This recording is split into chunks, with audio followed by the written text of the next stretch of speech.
যেটা হচ্ছে ন্যাশনাল হাইওয়েতে টোটো চলবে না। এটা একটা রিসেন্ট একটা নিউজ, যেটা নিয়ে আপনাদের মনের মধ্যে কিছু প্রশ্ন আছে। আর একটা হচ্ছে ভ্যানও, মানে মোটর চালিত যে ভ্যানগুলো ন্যাশনাল হাইওয়েতে চলে সেগুলো চালাতে দেওয়া হচ্ছে না, মানে একটা রেস্ট্রিকশন আমাদের এন্ড থেকে চলছে এবং এটা চলবে, কন্টিনিউয়াস চলবে। আমি আজ এই স্টেজে দাঁড়িয়ে বললাম এটা চলবে। এবার এটা নিয়ে আপনারা রেগে যাচ্ছেন যে আমরা খাবো কি করে।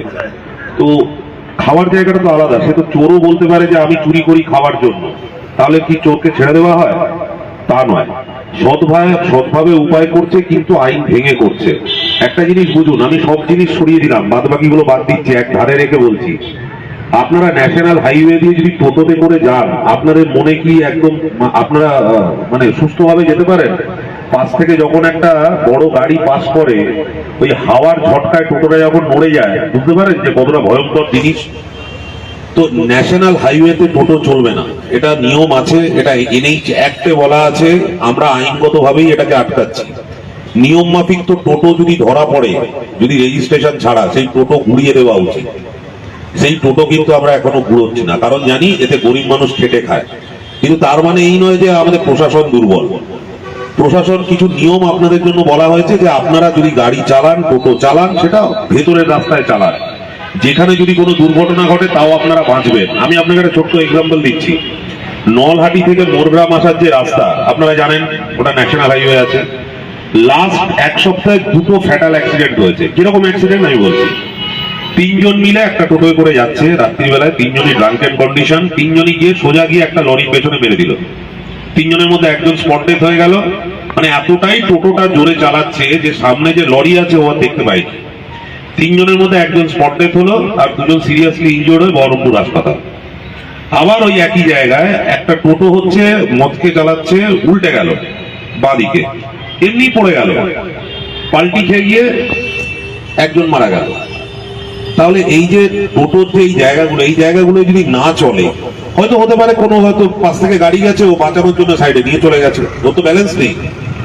তো এই গাড়িগুলোর কি কোনো উপায় আছে? মানে এগুলো আলটিমেটলি চলা মানে আপনাদের মৃত্যু ডেকে আনা। এবার আসছি ভ্যানোয়।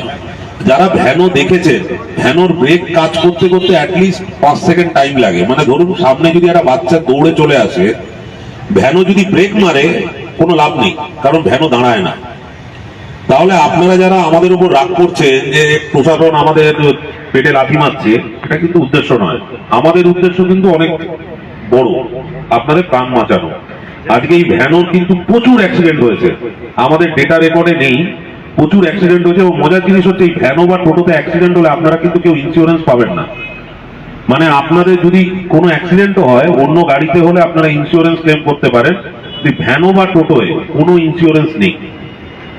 এরপরেও আমি বলছি, যদি আপনাদের কোনো দাবি থাকে আপনারা সেটা লিখিতভাবে জানাতে পারেন, কিন্তু অযথা মাথা গরম করে পুলিশের বিরুদ্ধে বিরুদ্ধাচারণ করে আলটিমেটলি কোনো লাভ হবে না।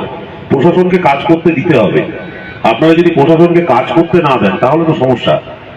তো আমার একটাই রিকোয়েস্ট, আজকে এই সেভ লাইফ উইকে অ্যাটলিস্ট যারা এখানে আমার সামনে আছে, আমি ধরে নিচ্ছি তারা সমাজের একটু সচেতন মানুষ, তারা তো অ্যাটলিস্ট তাদের পাশের লোকগুলোকে বলবে, বা তারা নিজেরাও এটা মানবে যে ড্রিঙ্ক করে ড্রাইভ করবেন না।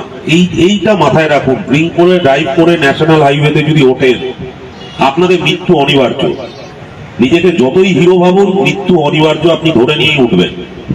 আর হেলমেটটা পরবেন, হেলমেটটা পরলে অ্যাটলিস্ট আপনাকে হসপিটাল পর্যন্ত নিয়ে যাওয়ার টাইম থাকবে। আমি মানে কিছুদিন আগে কাদুয়া বিট হাউসে একটা অ্যাক্সিডেন্ট হলো। মানে অ্যাক্সিডেন্ট কতটা ভয়ানক, যদি এখানে ভিডিও দেখানোর ব্যবস্থা থাকতো আপনারা দেখতে পাতেন, যে আপনাদের এই সুন্দর মুখগুলো না, যখন অ্যাক্সিডেন্টের পর যখন মাটির সাথে মিশে যায়, মুখটা পর্যন্ত চেনা যায় না। কতটা ভয়ঙ্কর হতে পারে, যে মারা গেল সে ফিল করছে না, কিন্তু তার বাড়ির লোক তার ওই বডিটা দেখার মতো কন্ডিশনে নেই। মানে ওটাকে একটা প্লাস্টিকের প্যাকেটে পুটলি করে নিয়ে যাওয়া হয়েছিল, বডিটার এমন কন্ডিশন। কেন হয়েছিল? নতুন বিবাহিত দুজন যুবক এতটাই ওভার স্পিডে গাড়ি চালাচ্ছে যে সামনের থেকে যে লরি আসছে ব্রেক মারতে পারেনি, সোজা লরির পেছনের চাকায় গিয়ে ঢুকে গেছে। বউয়ের কন্ডিশন সিরিয়াস, বউও বাঁচবে বলে মনে হচ্ছে না, এখনো ট্রিটমেন্টে আছে বহরমপুর হসপিটালে। আর হাজবেন্ডের তো বডিই নেই, মানে এই আপার পোর্শন কোমর থেকে মাথা পর্যন্ত বডি কিছু নেই, পুরো মানে চেঁচে তুলতে হয়েছে। তা আপনারা যদি মনে করেন আপনার ছেলে মেয়ে বা আপনার বাবা মা এই দৃশ্য দেখে খুব আনন্দ পাবে, তাহলে আপনারা চালান।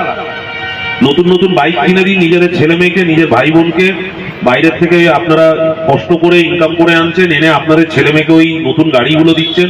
আপনাদের কি মনে হয় এখানকার রাস্তায় ওই গাড়ি চালানোর মতো পরিস্থিতি আছে? আপনার মনে হয়? আপনারা মানে হচ্ছে নিয়ম মানতে বললে এত রেগে যাচ্ছেন, কিন্তু আপনারা কি মনে হয় ওই যে কাওয়াসাকি বা যে পালসার হাই স্পিডের যে গাড়িগুলো ওগুলো কিনে দিচ্ছেন, ওরা তো আলটিমেটলি রাস্তায় গিয়ে অ্যাক্সিডেন্ট করছে। আমার কাছে তথ্য, আমি আপনাদের পরের বার যদি কখনো আমি থাকি, জানি না থাকবো কিনা, যদি থাকি আপনাদের কিছু ভিডিও দেখাবো আর আপনাদের কিছু অ্যাক্সিডেন্টের ডেটা দেখাবো।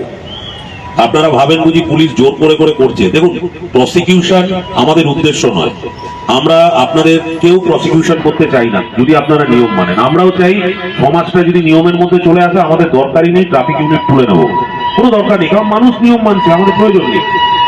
কিন্তু আপনাদেরও একটা দায়িত্ব থাকে, একজন মানে সমাজে যখন আপনারা বসবাস করছেন, আমার মনে হয় প্রত্যেকটা মানুষের সামাজিক কিছু দায়িত্ব আছে, যে দায়িত্ববোধ থেকে আপনাকে সমাজের যে আইন ব্যবস্থা সেটাকে মানতে হবে। আমরা কেউ আপনাদের খারাপ চাইছি না।